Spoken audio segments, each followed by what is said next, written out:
Halo, Anda seorang yang memiliki panggilan berkecimpung di dunia pendidikan, di sekolah, di gereja, atau di institusi pendidikan lainnya. Di masa pandemi yang berkepanjangan, mungkin Anda pernah mengalami pengalaman seperti ini. Kesulitan untuk mendidik anak-anak generasi masa kini, merasa burnout karena perubahan yang terjadi akibat pandemi, atau Anda juga sekarang merasa ingin improve diri, namun masih terbatas karena kondisi. Inilah jawabannya. Universitas Pelita Harapan hadir dengan jurusan Master Pendidikan Hybrid yang menjadi solusi bagi para pendidik masa kini yang ingin mengembangkan diri meski dibatasi oleh kondisi dan jarak. Kita akan menikmati waktu untuk mengembangkan diri dibantu oleh para dosen yang ahli di bidangnya. Dalam jurusan Master Pendidikan Hybrid ini, kita akan diperkaya melalui berbagai mata kuliah yang ilmunya nanti dapat kita aplikasikan ketika kita melaksanakan tugas panggilan kita sebagai seorang pendidik. Salah satu mata kuliah yang menarik di dalam jurusan ini adalah mata kuliah teori belajar dan konsep mengajar yang tentunya diampu oleh dosen yang ahli di dalam teori belajar dan konsep mengajar. Hal yang menarik dalam kelas ini yaitu sebagian besar metode pembelajaran yang kita gunakan adalah metode belajar dengan pendekatan Hyutagogi. Apakah Anda sudah pernah mendengar pendekatan pembelajaran Hyutagogi? Metode ini adalah metode yang mendorong para peserta didik, yaitu kita sebagai mahasiswa yang nantinya belajar, kita harus menciptakan suasana belajar yang aktif, proaktif, dan sesuai dengan diri kita sendiri. Dalam hal ini, kita dituntut untuk self-develop, atau mendorong diri kita untuk menemukan gaya yang tepat untuk kita belajar. Dan dosen pengampu di sini akan bertindak sebagai fasilitator yang mengontrol jalannya pembelajaran. Menariknya, dalam metode Hyutagogi ini, kedisiplinan para pembelajar atau kita sebagai peserta didik sangat dituntut. Nah, hal inilah yang akan menentukan kemajuan dari pembelajar itu sendiri. Konsep kunci dalam pembelajaran Hyutagogi adalah refleksi dari diri pembelajar sendiri dalam mempertimbangkan tindakannya untuk menyelesaikan masalah yang mungkin muncul dalam proses dia belajar. Sehingga melalui proses itu membuat pembelajar dapat menunjukkan peningkatan secara holistik. Metode belajar yang menarik, bukan? Tidak hanya itu, dalam setiap sesi kelas yang kita ikuti dalam mata kuliah ini, kita juga akan mendiskusikan berbagai macam teori belajar. Seperti teori yang satu ini, yang saya yakin sudah tidak asing lagi di kalangan Anda sebagai seorang pendidik, yaitu teori behaviorism. Menurut teori ini, hal yang terpenting dalam proses pembelajaran adalah stimulus yang diberikan oleh seorang pendidik kepada peserta didiknya, sehingga memberikan respon yang sesuai dengan harapan pendidik itu sendiri.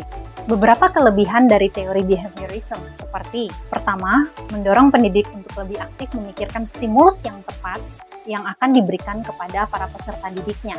Kedua, pembelajar akan dituntut untuk menunjukkan respon yang tepat sesuai dengan stimulus yang diberikan oleh para pendidik. Ketiga, pembelajaran dalam teori ini dilakukan secara berulang-ulang sampai para peserta didik menunjukkan perilaku yang sesuai dengan harapan pendidiknya. Tentunya masih ada kelebihan lainnya lagi dari teori behaviorism.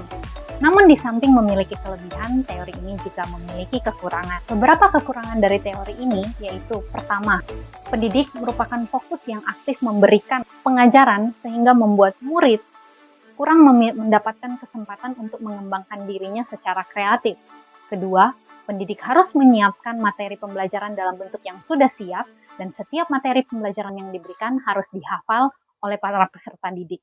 Ketiga, penggunaan hukuman dibolehkan menurut teori ini untuk memastikan para peserta didik dapat menunjukkan perilaku sesuai dengan harapan pendidiknya. Contoh penerapan teori ini adalah metode reward and punishment. Saya yakin Anda sebagai seorang pendidik sudah tidak asing dengan metode ini, dan mungkin di antara Anda juga pernah menerapkan metode reward and punishment, memberikan penghargaan ketika murid-murid Anda mencapai apa yang diharapkan, mungkin dalam hal akademis, dan mungkin memberikan sanksi ketika murid tidak menaati aturan yang telah Anda buat. Yang menjadi pertanyaan adalah, apakah teori behaviorism ini masih relevan untuk pendidikan masa kini? Temui jawabannya dalam kelas teori belajar dan konsep mengajar. Rekan-rekan pendidik, meski seluruh perkuliahan Master Pendidikan Hybrid ini dilakukan secara online, namun Anda tidak perlu ragu Kita akan belajar dengan berbagai teknis pembelajaran yang menarik.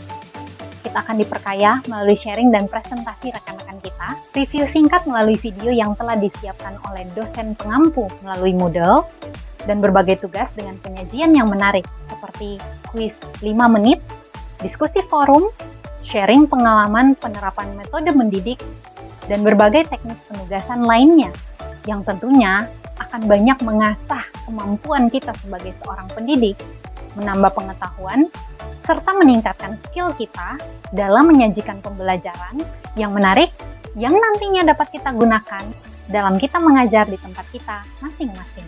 Masih banyak hal menarik lagi yang akan kita pelajari dalam kelas ini dan tentunya dalam kelas-kelas mata kuliah lainnya. Dan semua itu akan mendorong Anda sebagai seorang pendidik untuk maksimal mengembangkan diri Anda menjadi seorang pendidik yang berkualitas, serta tentunya dapat memberikan kontribusi yang lebih baik lagi untuk memajukan pendidikan di Indonesia. Karena itu, segera daftarkan diri Anda ke Universitas Pelita Harapan jurusan Master Pendidikan Hybrid. Tunggu apa lagi? Ayo, kunjungi websitenya dan daftar segera. Universitas Pelita Harapan, True Knowledge, Faith in Christ, Godly Character. We glad if you join with us, be a great educator to be a blessing for Indonesia.